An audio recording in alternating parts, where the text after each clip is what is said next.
C'est parce que, voilà, il se passe que je suis avec 5 enfants. J'ai eu mon voisin qui faisait tout pour moi.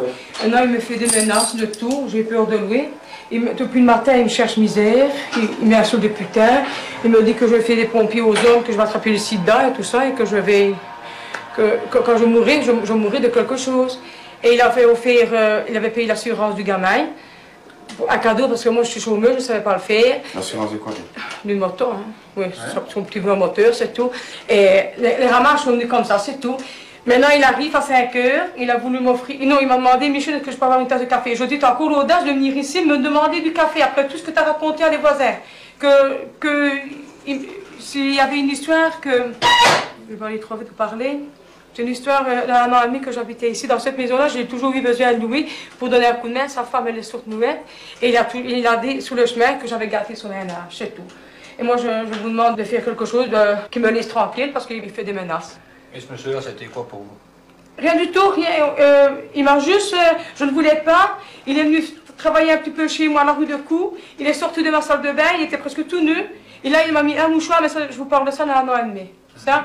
Et depuis, chaque fois qu'il donnait de l'argent, il dit, regarde tout l'argent que je donne aux enfants. Et moi, j'ai voulu divorcer pour me marier avec toi. Mais il a 65 ans. Alors, elle me dit, je ne suis quand même pas marié avec toi. Je lui ai répondu, c'est vrai. Alors, je lui ai même demandé pardon de l'avoir insulté. On s'est embrassé, puis elle me dit, je vais te sucer, je m'excuse, hein, monsieur, je vais te sucer ta quête. Parce que c'est comme ça, quand je faisais l'amour avec elle, oh, que tu me fais, hein, que j'aime bien ta quête, oh, qu'elle est belle ta quête. Mais vous vous rendez compte? Moi, naturellement, je disais que t'as une belle canne aussi, patati. Elle a fait l'amour avec ce garçon-là, que je peux vous citer, s'appelle Jean, donc samedi dimanche. Elle m'a dit, le lundi, c'est pas encore ça qu'il me faut. Il a 13 000 et des francs à payer de pension alimentaire. Il a un petit zizi comme ça. Il a un petit zizi comme ça. Pour moi jouir, j'ai dû penser à toi. Donc à moi, pour pouvoir jouir avec ce garçon. Mais qu'est-ce que j'avais besoin de savoir ça, monsieur? Je n'avais pas besoin de savoir ça, moi. Hein? Bon. Je me suis laissé faire. Quand cela fut terminé, hein, je lui ai dit que je rentrais à la maison. Alors elle me dit, tu peux me donner 100 francs. Comme je sais hein, qu'elle doit de l'argent à droite et à gauche, je lui ai donné 1000 francs. On était bien remis d'accord. Elle me dit, viens après-midi pour arranger ma garde-robe, hein, qui est cassée. Mais ça, c'est au dépôt dans les... Bon. Ma femme avait des doutes, des liaisons que j'avais avec cette femme. Elle venait ici, Micheline, s'asseoir. Elle ouvrait ses jambes, ses roues pincées. Micheline.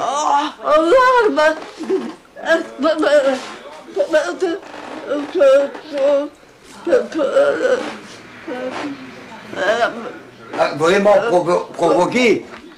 J'étais récompensé par l'amour. C'est vrai, je suis d'accord. Elle a toujours été d'accord de venir avec moi. Hein? Je ne l'ai jamais forcé, puisque c'est elle qui m'a cherché le premier. Monsieur, je n'avais pas un iota de penser à cela. Parce qu'à ce moment-là, j'en ai autant.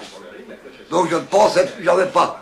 Mais la tentation, il y avait plus de 2 ans, j'avais eu des rapports. J'ai eu l'occasion, puisqu'elle s'est offerte elle-même. Elle s'est offerte, il n'y a pas de témoin, ça c'est vrai. Mais on ne prend pas de témoin quand on fait l'amour, je ne pense pas. Hein. Je ne pense pas. Lorsque hein, elle me faisait des pompiers, je n'allais pas dire au voisin, tiens, viens voir comment ce qu'elle fait. Ou comme moi, lorsque je lui faisais, excusez-moi de l'expression, minette, elle était très contente, elle était heureuse, elle se mettait devant une glace et elle commençait, elle se frottait hein, pour élargir. Alors, moi, naturellement, j'étais perdu. C'est une première femme que j'ai eu assez, hein, qui faisait si bien l'amour, parce que l'amour, elle le fait bien. Je n'ai pas peur de le dire. J'arrête l'affaire parce que dans le fond, je suis quand même libre avec ma femme ici. Je m'en vais quand je veux, mais je ne vais jamais que chez mes enfants. Je ne vais pas rouler à droite et à gauche. Et monsieur, il y a 2 ans que je connais Micheline, je ne l'ai jamais trompée. Je ne l'ai jamais trompée tellement je l'avais dans la peau. Pas peur de le dire. Tellement je l'avais dans la peau. Et alors quand, naturellement, que j'ai rompu avec Micheline 3-4 fois. À ce moment-là, je retournais au temple, j'étais content, je suis musicien, hein, j'ai un saxophone, hein, voilà, je n'en ai pas peur, hein, là, je me manquais, hein, je suis un qui joue dans le sport. Mais ça, après, hein, ah. Elle s'est payée à son monsieur, et là, on regarde, voilà.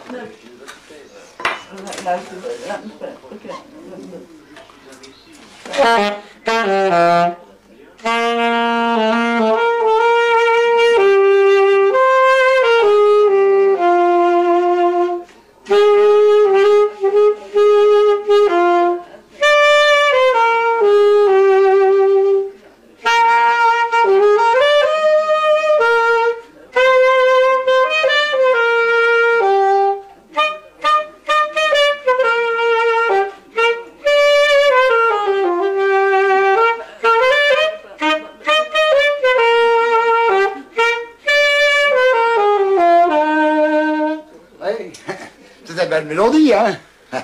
Et j'étais heureux. Mais je n'oserais pas aller dans la maison de Dieu, que je commettais le péché, et que je savais que je continuais. Parce que c'est facile, hein. Seigneur, je te demande pardon, hein. Mais qui dit c'est aimé, que le lendemain, il est dans les gouttières en balaye. Alors pour faire ça, monsieur, je reste chez moi. J'ai ma soeur qui était évangéliste aussi.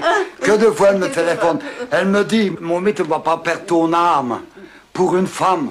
Pense à la vie éternelle. C'est le Seigneur reprenait ta vie. Maintenant, tu serais condamné pour l'éternité.